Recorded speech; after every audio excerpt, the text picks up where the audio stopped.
2023ல apple iPhone 15 launch பண்ணப்போ நாங்கள் பண்ணவே மாட்டோம் அப்படின்னு சொன்ன ஒரு விஷயத்த பண்ணியிருந்தாங்க. லைட்னிங் சார்ஜர் போட்டு டைப் சி போட்டால் மாற்றிருந்தாங்க. ஏன் அப்படி பண்ணாங்கன்னு தெரியுமா? அதுக்கு ஃபஸ்ட்டு ஏன் லைட்னிங் போட்டை யூஸ் பண்ணாங்கன்னு தெரிஞ்சுக்கணும். ஃபஸ்ட்டு வந்து ரெவென்யூ. இந்த டைப் சார்ஜர்ஸ் தொலைஞ்சு போனால் வேறு சார்ஜர்ஸ் யூஸ் பண்ண முடியாது, புதுசு தான் வாங்கணும். More revenue.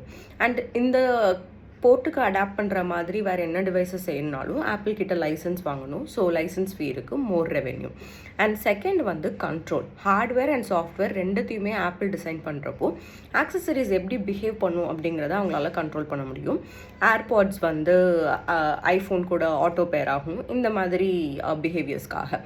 அண்ட் தேர்ட் வந்து கிராஸ் செல்லிங். ஒரு ஐஃபோன் வாங்கினவர்கிட்ட ஐபேடோ மேக்புக்கோ விற்கிறது easy, because Apple devices are more compatible with the other Apple devices. அதனால் வந்து ஒரு தடவை ஒரு ஆப்பிள் ப்ராடக்ட் வாங்கியாச்சுன்னா we come into the system and we are a customer for life. So இவ்வளோ அட்வான்டேஜஸ் இருக்கிறப்போ ஏன் லைட்னிங் சார்ஜர் போர்ட்லேருந்து டைப் சிக்கு மாறினாங்க அப்படின்னா, 2022ல் யூரோப்பியன் யூனியன் வந்து ஒரு லா பாஸ் பண்ணாங்க.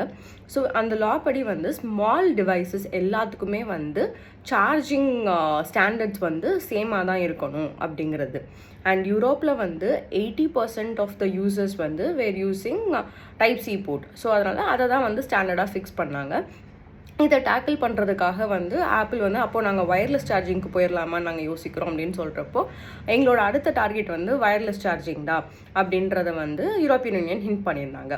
ஸோ வேறு வழியே இல்லாமல் 2023ல் ஐஃபோன் 15 லான்ச் பண்ணும் போது the change to type C charger. And type சியோட ஃபுல் அட்வான்டேஜஸையும் யூட்டிலைஸ் பண்ணிக்கிட்டாங்க. அண்ட் சொல்லாமல் அது லாக் அடிப்படைஞ்சு தான் பண்ணுறோம் அப்படிங்கிறத சொல்லாமல் faster charging experience and easy charging experience அப்படின்னு மார்க்கெட் பண்ணிடுறாங்க.